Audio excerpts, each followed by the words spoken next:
Boom. So today we'll be talking about how I failed business.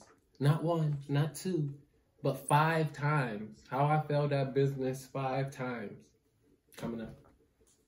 Number one, first one was the fruit carts. First business that we started was fruit carts. I was still working as a licensed insurance agent at the time, and I was using all of the extra money that I had to invest in different things. It was my very first introduction to entrepreneurship and things like that as far as doing it myself. So I read Robert Kiyosaki's Rich Dad, Poor Dad, watched a bunch of YouTube videos and just thought that I was expert. So fruit carts, that's the first thing I failed at.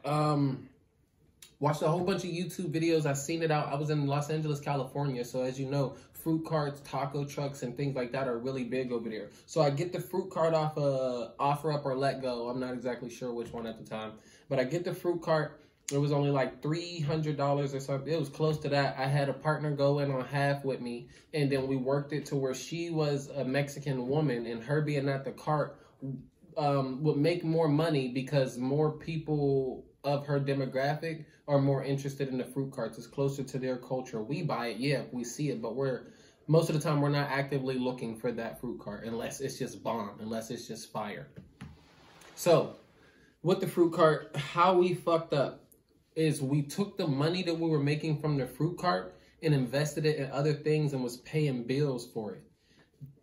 Rule number one, do not use your business money to pay miscellaneous things throughout your life. Your business money should be reinvested back into the business in order to make it grow. So that's how that business failed.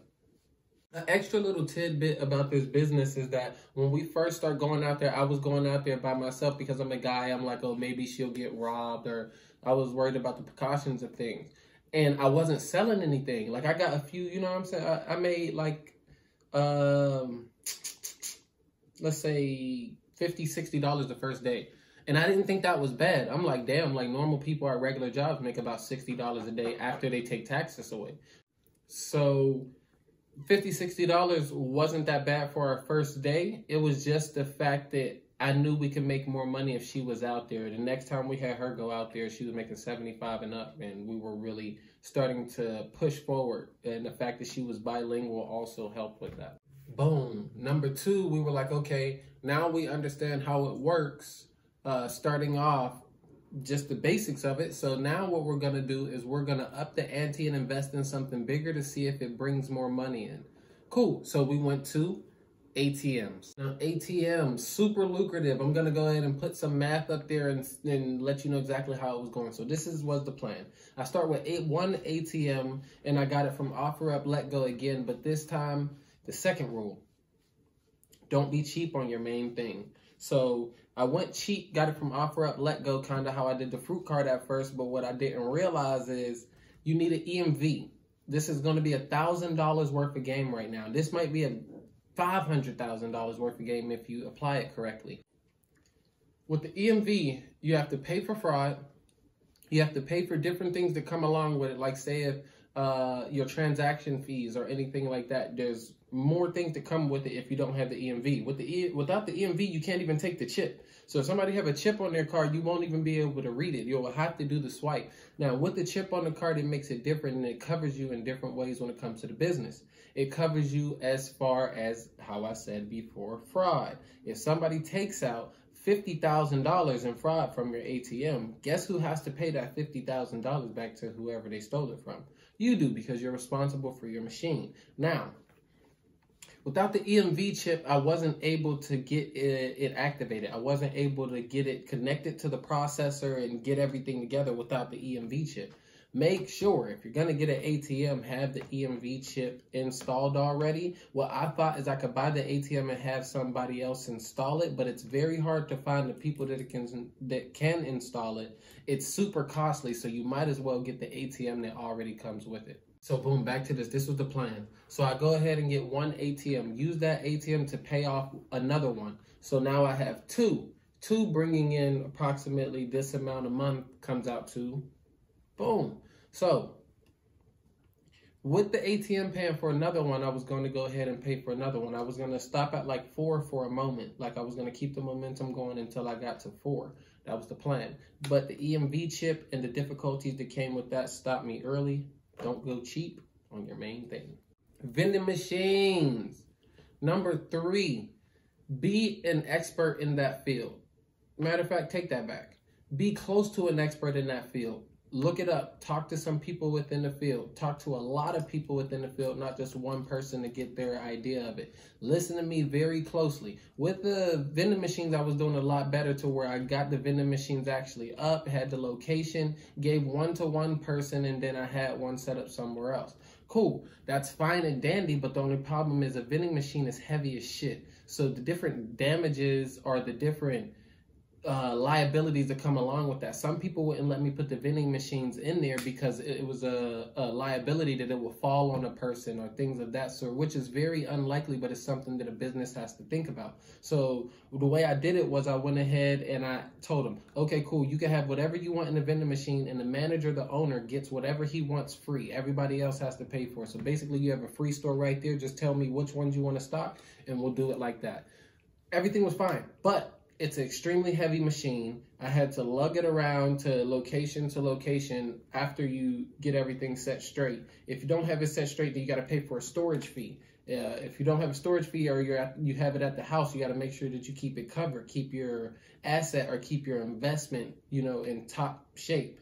I basically gave that vending machine away because I didn't know enough about the industry to even do what I needed to do. I didn't know enough about the vending machine industry to make it work, make it a profitable business. So I came out in that business. I probably came out negative $200 within that business.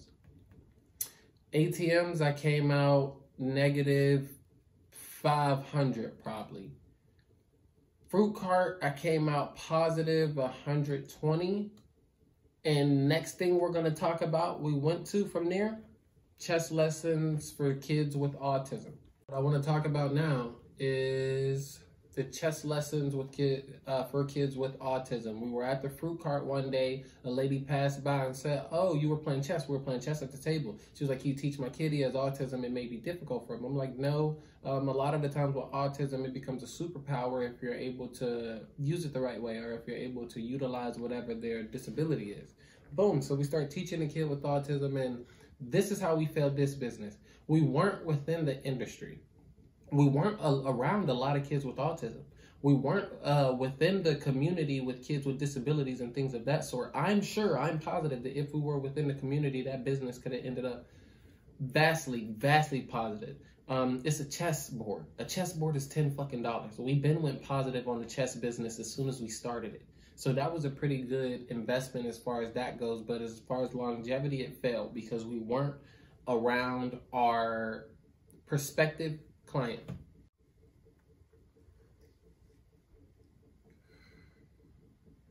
Curriculum.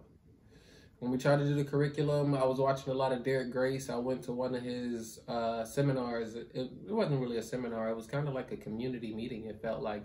But went to one of those, and I didn't steal the idea, but I looked at what he was doing and was like, I failed 4 times already. 3 times at this point, right? So I'm like, okay, how will I get this 4th one? So I start writing down how I was failing, and I have like maybe 10 to 15 different notebooks full of everything that I was doing like during that time. In each business I start a new notebook and write down a lot of the things that I do in order to have this as an asset later. So even if you are doing business and you're failing, you can still use that as a plus or as a way to come out positive. I was horrible at writing. The curriculum never amounted to anything to this point. Well, it hasn't amounted to anything to this point. It may come out in the future, not exactly sure, but I'm not too worried about curriculum unless it has to do with firearms instructing. Curriculum didn't work. Simple as that. Last but not least, photography. A lot of people know me from my photography and know me from my art and different things that I do. I'll show you a few here. Boom. Now, with these different photos that I'm showing you, each one is a different story. Each one is a different model. Each one is a different situation that I was in, or different mathematics that I had to put together in order to get the shot, through using ISO, through using f-stop, and through using the shutter speed. These are the great triangle that people talk about as far as photography, and this is how you get that great picture, by being able to manipulate these three things. I was good at it. I am good at it. That's the reason why I do great when it comes to production as far as YouTube. I'm doing this on an iPhone with one single light right now. Like, it's not super difficult. It's just knowing exactly what you need. Main thing you need, light. Boom.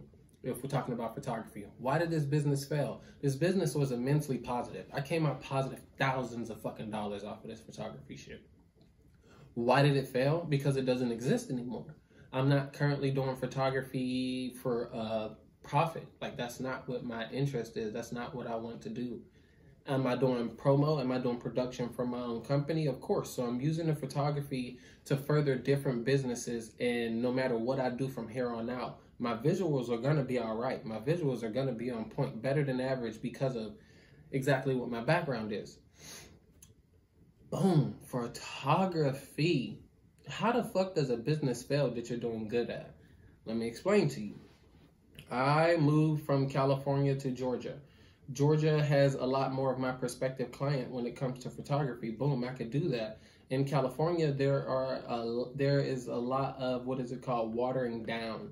There's a lot of competition, as you would say. So yes, there's a lot more people to photo. Yes, people are more open to photos in California. Yes, there are more people who need the photos in California. But the only problem is there's so many photographers around it. How are you going to differentiate yourself from everybody else? Which I wasn't doing too bad. I fell out of love with it. Simple. I was doing good, and I realized I don't enjoy this as much as I used to. I'm not getting that feeling of bliss. I'm not getting that feeling of happiness anymore from my art. So what did I do? I switched it up. I tried to make it, I tried to do like the protest photo shoots, and try to do kind of like the documentary Vice type, you know. I'll show some pictures of that too. Still great stuff. Still didn't fall in love with it. When I fell in love is when I posted a video on YouTube, and it did stupid numbers. And it was just me saying basic things, what not to do with your pistol, what to do. And I was wrong about some things in that video, but not many. I was on point about mostly everything, and that shit was heat. That video has grossed me probably over $1,000 so far, and it's one of my leading videos on YouTube at 1.6 million and growing. I get more than 200,000 views a month. There's over 4,000 watch hours that I get a month from one video. So when I seen the output or the results that it was coming from other people, dude, you're saving my life. Dude, you're making things different for us. I really showed my friends this, and it made them not flag me with the pistol no more, so they could potentially not kill me. I showed my friend this, and he really needed to see it because this was one of his issues. People don't understand this. This is a great video, and I really love that. Yes, I do get the bullshit. Yes, I do get monkeys aren't supposed to have guns. Tell them niggers to kill themselves. Put the gun to your head and just shoot. Like, I get all of this shit too. Y'all can't see it because YouTube doesn't allow them to post it, but I get this shit in my inbox. Some of it even seeps through, and you can see it on the page, and you can see it throughout the thousands of comments that's on there. Coming to say, I love this YouTube shit. I don't love I'm not going to say that I love the company per se, or I love everything that they do. Who does? I love the fact that I can communicate with a lot of people throughout one time. I don't have to always come in and do it. I could do it on my own reconnaissance. I could do it whenever I want to. I could do it at my grandma's house, my mom's house. All it takes is a phone and a light. And I'm making a difference in the world. My goal is to teach 100 million people. I've gotten close to that. 1.6 million views on one video. How many people am I really touching? How many people am I really out there at least giving one piece of valuable information to make them learn something? This one's here about business. Now I want to help y'all with business. Now I want to help y'all with relationship and how to go throughout life, because it's just the things that I've learned. So, enough of me babbling on. Subscribe, comment, like, do what y'all do, man. I really want to say I appreciate all my supporters. I have shirts coming in. They will be done by Sunday. I'll go pick them up by Monday. I've ordered them a week ago. So they've already been in the process of being making, and I'm going to go ahead and give giveaways to the people who've been fucking with me since the beginning. Holly, Bragadelli, all of y'all, bro. There's a whole bunch of people who support me. Shout out to the people out in Germany. Shout out to the people in France. Shout out to my people in China. Shout out to my people in Europe. Everybody's showing support, and I really appreciate it, man. Stay dangerous out here. I don't tell my people to stay safe, and it's freedom over money.